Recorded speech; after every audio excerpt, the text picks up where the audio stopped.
Gracias, buenas tardes. Primero que todo quiero agradecerle a la organización por haberme invitado. Yo vivo en Cartagena y me trajeron de lejos. Y cuando hablamos, Benjamín me pidió que hablara de algo muy específico. No de los temas de mi trabajo de investigación actual, sino de algo que hicimos en el 2016, que es el Atlas de los Datos Oceanográficos de Colombia.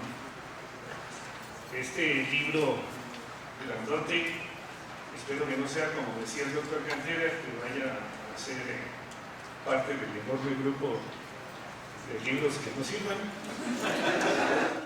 sino de los que sean útiles en la facultad. El decano tiene uno, pero no solamente les traigo el atlas en papel, sino que les traje el atlas en digital para todos ustedes.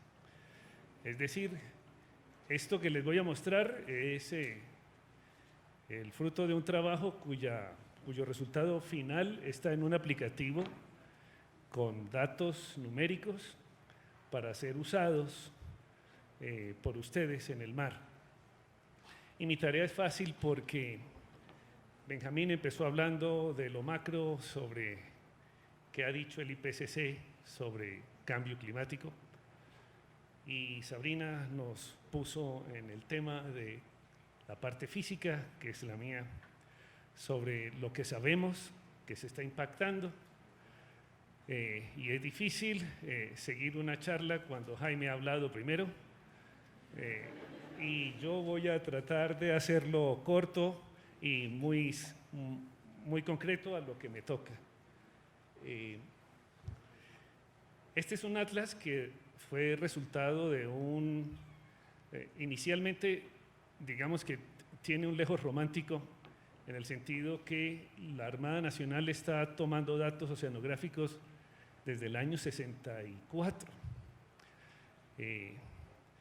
Datos en buques oceanográficos inicialmente, con botellas, termómetros, tanto en el Caribe como en el Pacífico, de manera, digamos que dependió mucho de la necesidad del momento o del investigador, pero también de las posibilidades económicas.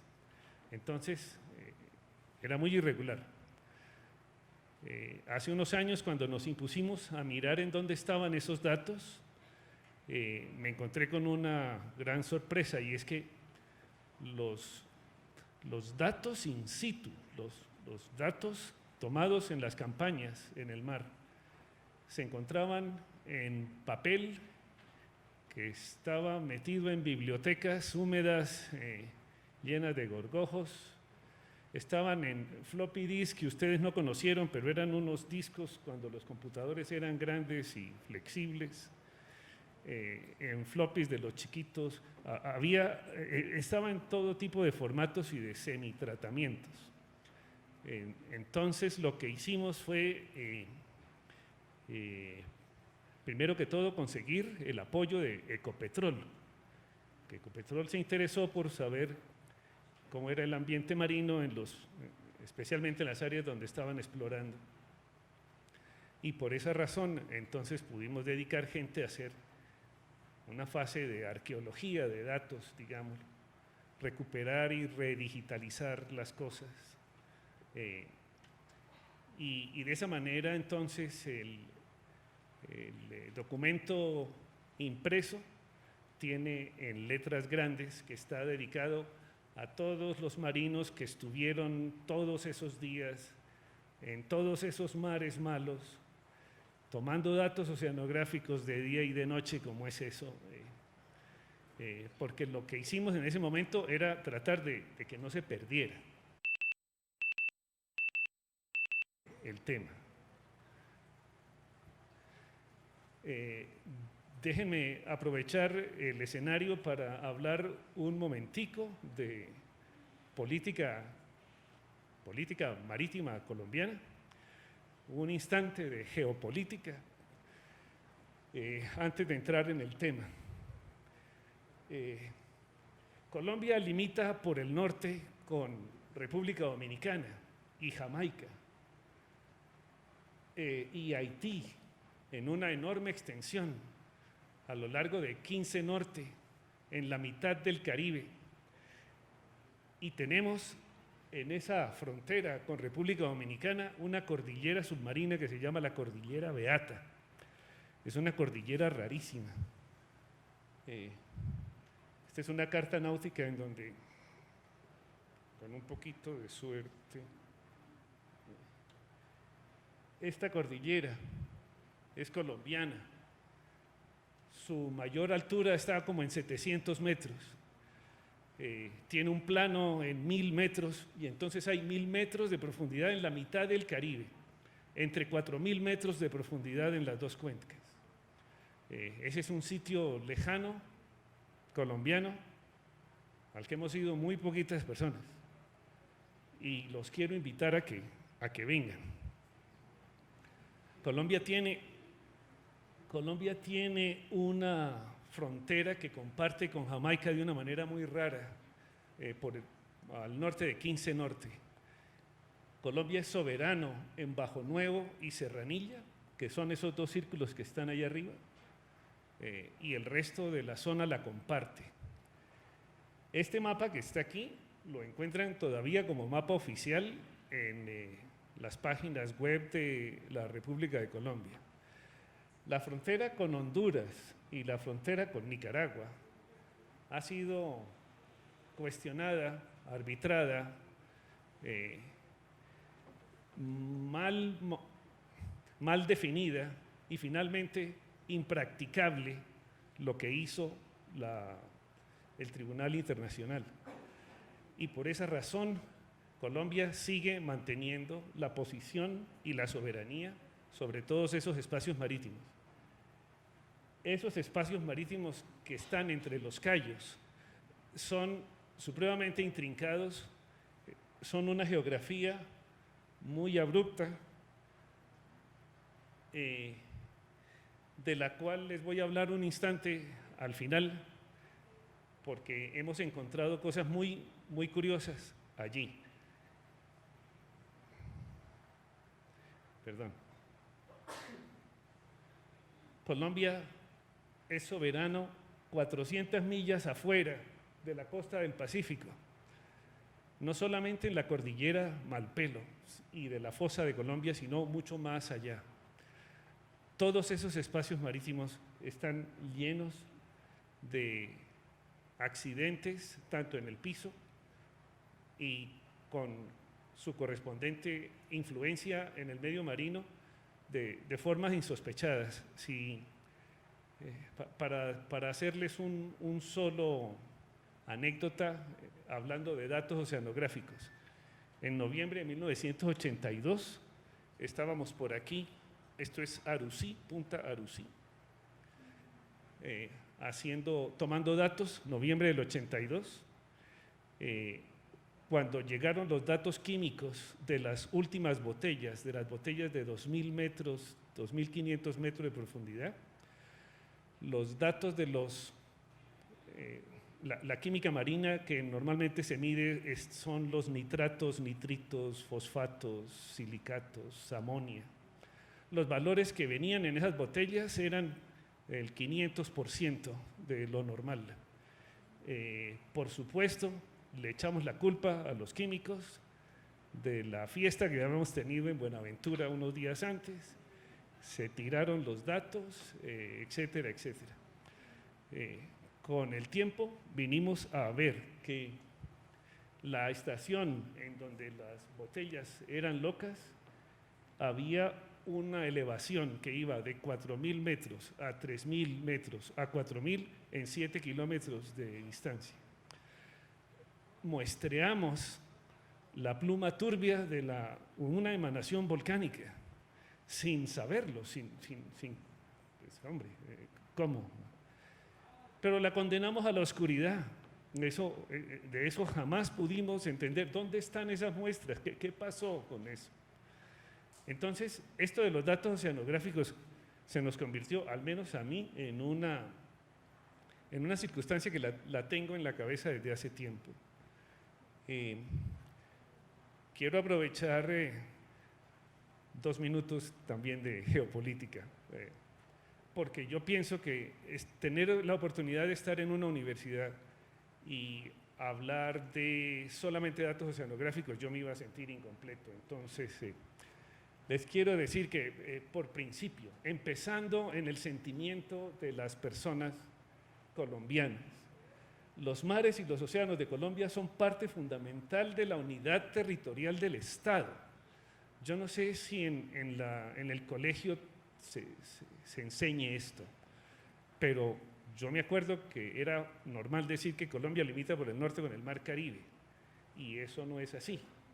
Les acabo de mostrar que el límite está mucho más allá y que tenemos una geografía gigantesca allá esperando para ir a conocerla.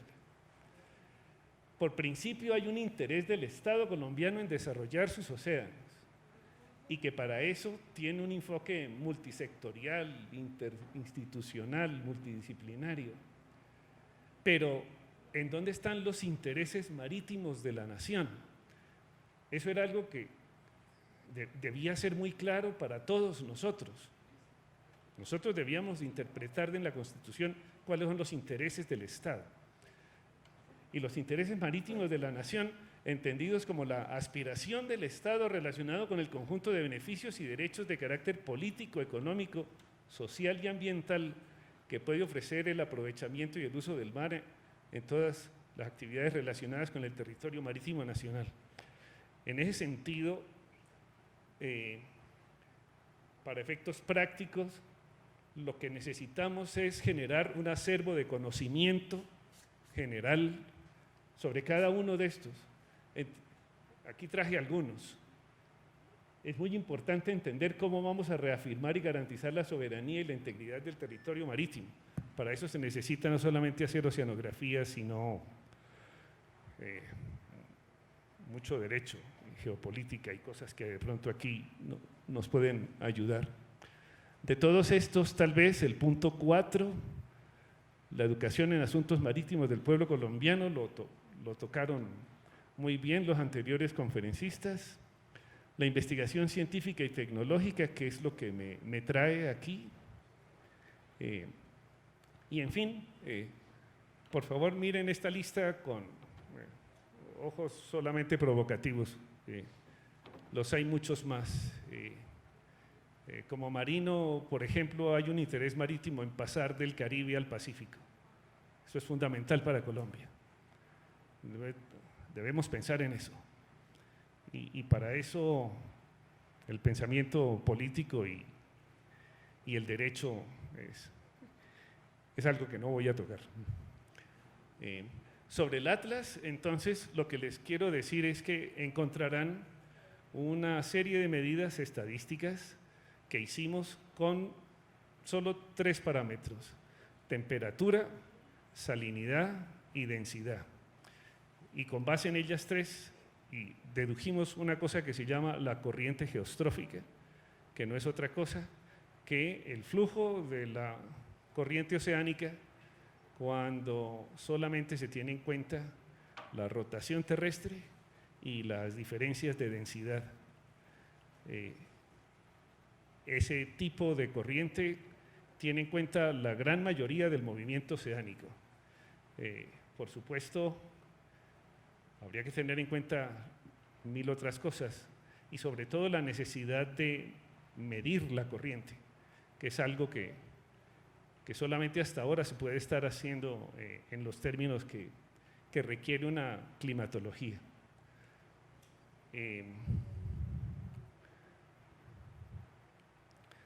Las fuentes de datos, como les decía, entonces eran los datos que se habían tomado en los cruceros oceanográficos con botellas, de los cuales Jaime nos ayudó en los primeros años. Luego, la Armada Nacional empezó a hacer observaciones con sondas CTD, o sea, sondas de profundidad, temperatura y salinidad, y conductividad, perdón, pero empezamos a tener limitaciones con eso porque las observaciones iniciales llegaban hasta 2000 y tantos metros. Los tambores de los winches tenían 3, 4 kilómetros de cable para hacer esto. Pero curiosamente los aparatos, las sondas CTD que compramos, tenían una limitación hasta alrededor de los 1000 metros. Entonces, los datos más nuevos empezaron a ser más someros. Posteriormente, empezamos a utilizar todos los datos que no fueron tomados por la Armada Nacional, sino por otros institutos.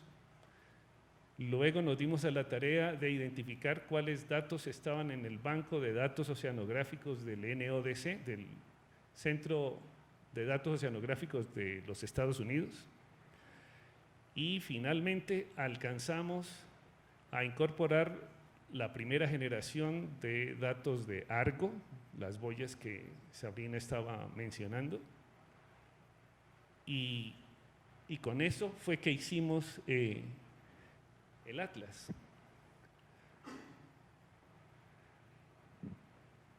Rápidamente, lo que significa este diagrama es que para los datos tomados con botellas teníamos una metodología que era muy manual. Para los datos tomados con CTD, pues era mucho más sencillo porque había procedimientos que teníamos que sencillamente estandarizar. Con los datos iniciales hubo un pedazo del asunto que era muy intuitivo, inclusive, porque si uno encuentra que en 500 metros de profundidad decía que habían 71 grados centígrados, entonces hubo que entender que faltaba el punto y eran 7.1, ¿verdad? No resulta fácil eso si lo vas a hacer de manera sistemática. Un computador te va a decir, es un valor disparado y bótelo. Pero no, lo hicimos de manera objetiva en ese sentido. Y finalmente, y luego de haber homogenizado las bases de datos, hicimos estadística básica sobre ellos. Entonces, tomamos medias, distintas medias que les voy a mostrar ahora con sus correspondientes valores de dispersión.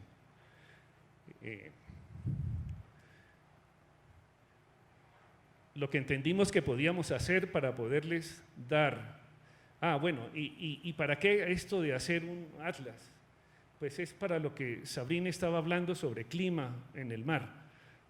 Nosotros simplemente debemos entender que para poder saber si nos estamos calentando, lo primero que debemos saber es cuál es la media, cuál es la variación estándar, la varianza de cada medida y por capas. Y después, entonces, sí saber si tienes valores anómalos o no. Entonces dividimos nuestro mar en una grilla de medio grado por medio grado, y estos cuadritos corresponden simplemente a la cantidad de estaciones oceanográficas que teníamos en cada uno de los cuadritos. Como pueden ver, en el cuadro superior eran las estaciones que habían hechas con botellas. Las que están abajo son las que son con CTD, y este es el banco del NODC que sumaban aquí están los valores que no están representados en los otros dos. Y entonces terminamos con esta grilla y como pueden imaginarse, en profundidad cada capa tiene, al tener distintos números de datos, entonces cada valor de la grilla tiene una significancia diferente dependiendo de cuántas estaciones había en qué sitio. El mismo ejercicio para el Pacífico y este fue finalmente el campo que terminamos haciendo estadística. podrán observar que la cantidad total de las estaciones varió muchísimo con los años, porque dependió de muchas cosas y sobre todo porque no había en ese momento en la cabeza ser sistemático en poder ir a cubrir todo el mar para poder generar una climatología como la que hoy estamos queriendo tener. Y en estos cuadros, por ejemplo, pueden ver que hubo muchos cruceros en enero y febrero en el Pacífico, por ejemplo, porque sopla mucho en el Caribe. Entonces, normalmente se mandaban los buques para donde el mar estuviera más calmo.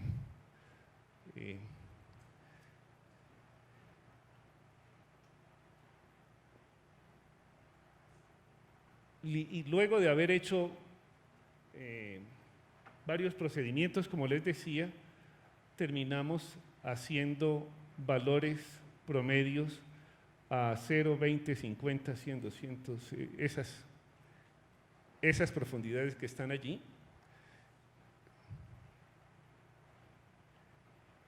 Luego se calcularon las velocidades de las corrientes con respecto de 1000 metros a lo largo de los distintos transectos, y finalmente se utilizó un sistema de interpolación para generar mapas por niveles con el objeto de hacerlo de manera objetiva para poder representar mapas de medias mensuales multianuales estacionales de 4 estaciones: la estación de vientos, que es de diciembre, enero, febrero y marzo, la transición hasta junio, julio y agosto es el veranillo, de septiembre, octubre y noviembre llueve. Hicimos las medias decenales de las que estuvimos hablando ahora para la década del 70, 80, 90 y del 2000. Y hay una media general multianual.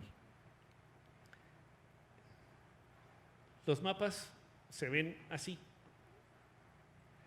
Y entonces ellos pueden dar idea de algunos rasgos de las cuencas en los distintos niveles y profundidades, y entonces la cantidad de la interpolación depende de la cantidad de observaciones que hubo,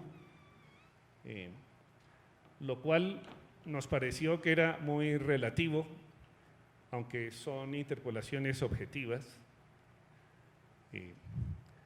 Estos son los mapas de topografía dinámica que semejan líneas de corriente sobre cada uno de las capas que se hicieron.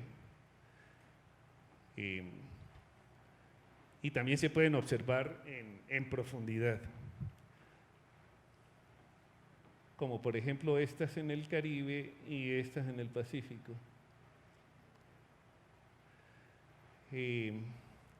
Pero la corriente, quiero hablarles algo sobre las corrientes que nosotros medimos en ese atlas. Ahí hay corrientes estimadas con respecto de 1000 metros de profundidad, pero para hablar de cambio climático, este bajo es Bajo Nuevo. Bajo Nuevo tenía un sitio emergido, que es ese pequeño bajito que está aquí abajo, esta cosita que está aquí. Ahí hay un faro que sostiene Colombia. En el último mal mar del último huracán, ese bajo ya no está. Hemos perdido un sitio emergido en el territorio colombiano. Pero eso es anécdota. Quiero mostrarles el mismo bajo superpuesto a la geología marina que con las nuevas sondas multi-haz que tiene la Armada Nacional hemos encontrado. Este documento va a ser público tal vez en 1 o 2 semanas. así que me estoy adelantando. Pero empezar a mirar el fondo en los rasgos que tiene nos mostró que no tenemos ni idea de cómo se mueve el agua en el Caribe. En el fondo profundo, quiero decir. Si esto es Bajo Nuevo, este punto rojo de acá es Bajo Alicia. No emerge bajo Alicia. Es muy rico en pesca. Pero observen ese cañón que hay entre los dos. No sé si se vea bien el cañón. Eso parece que estuviera mostrándoles una foto aérea del cañón del Colorado, pero no, lo verde son 2.000 metros de profundidad y lo azul son 3.000, 3.500 metros de profundidad. Observen el cauce, tiene un recorrido, tiene un ancho, tiene una boca. El chorro de agua que debe bajar por ahí debe ser tremendo para manejar una topografía y haberla dejado de esta forma. Y nosotros decimos que el agua en el fondo profundo se mueve muy lentamente. Sí, es una cosa que ya sabemos que no tienen ni idea.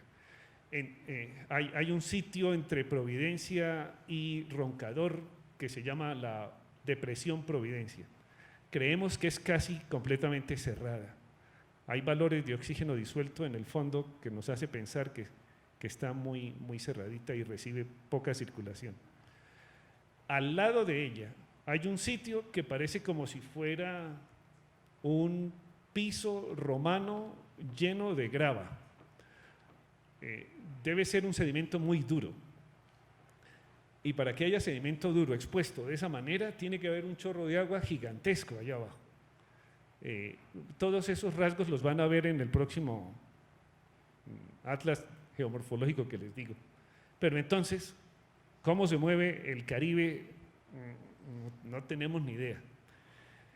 Este atlas que les estoy mostrando hoy es una primera medida de carácter estadístico para que ustedes puedan compararlo con las medidas que vayan a hacer al mar y digan si son anómalas y en qué medida y les sirva en esos términos.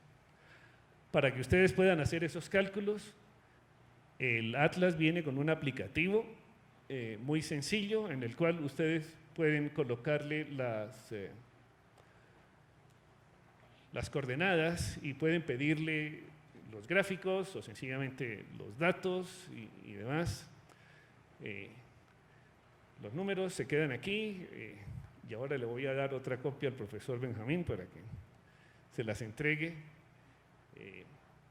Son libres los datos y por favor úsenlos. No quería irme sin decirles que hay muchos más datos. Por ejemplo, este es el crucero del 2010 en el Pacífico.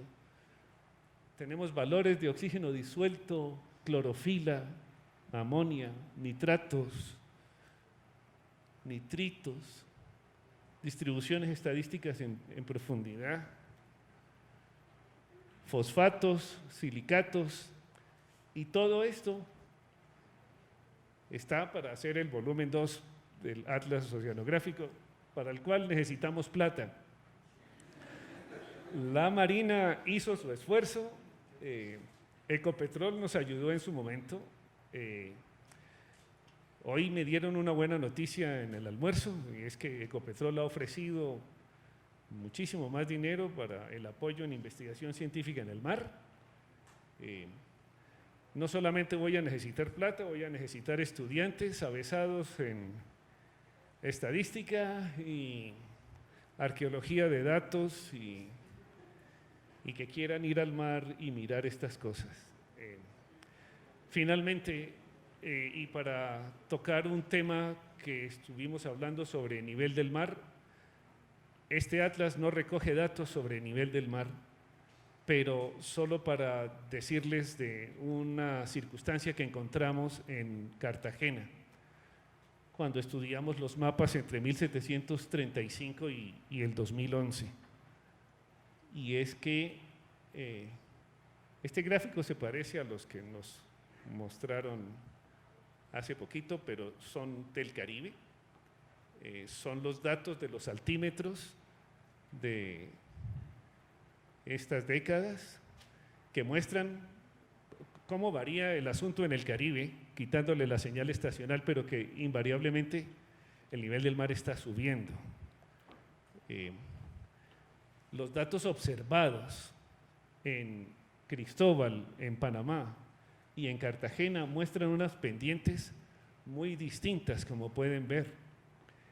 Y hemos entendido que en Cartagena el nivel del mar está subiendo casi hasta medio centímetro al año, lo que casi dobla la estimación global.